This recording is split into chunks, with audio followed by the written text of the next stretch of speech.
क्या आपने कभी सोचा है कि सांप की जीभ दो हिस्सों में क्यों बटी होती है?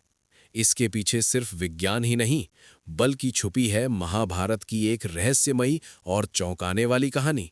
प्राचीन काल की बात है, जब धरती पर ऋषि मुनियों का युग था।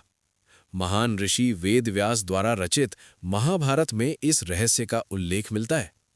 महर्षि कश्यप की कई पत्नियां थीं। उन्हीं में से दो थीं, कद्रु और विनिता।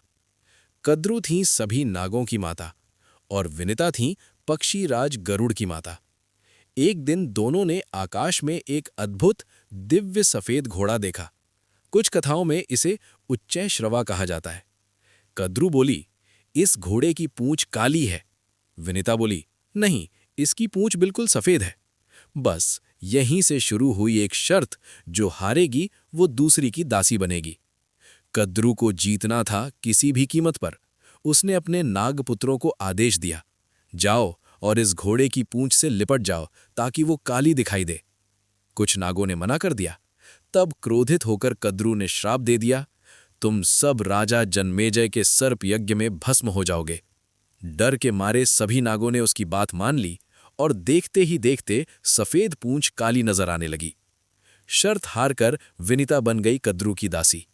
जब ये बात गरुड़ को पता चली तो उनका खून खौल उठा। उन्होंने नागों से कहा, बताओ क्या चाहिए तुम्हें ताकि मेरी मां आजाद हो जाए।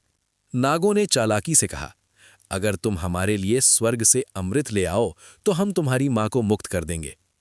गरुड़ ने अपनी अद्भुत शक्ति और साहस से देवताओं को हराकर स्वर्ग से अमृत कलश ले आए। उन्होंने अमृत को एक नुकीली कुशा घास पर रख दिया और नागों से कहा, पहले स्नान करके आओ, फिर अमृत पीना। जैसे ही नाग स्नान करने गए, देवराज इंद्र वहां आए और अमृत कलश उठाकर वापस स्वर्ग ले गए। नाग लौटे तो अमृत गायब था।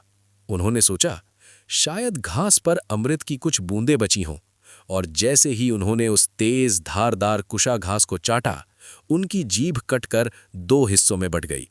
तभी से आज तक सांप की जीभ दो भागों में बटी हुई होती है। और ये कहानी हमें सिखाती है, धोखा और लालच हमेशा नुकसान ही देते हैं। ऐसी ही रहस्यमयी और दिलचस्प कहानियों के लिए अभी सब्सक्राइब करो।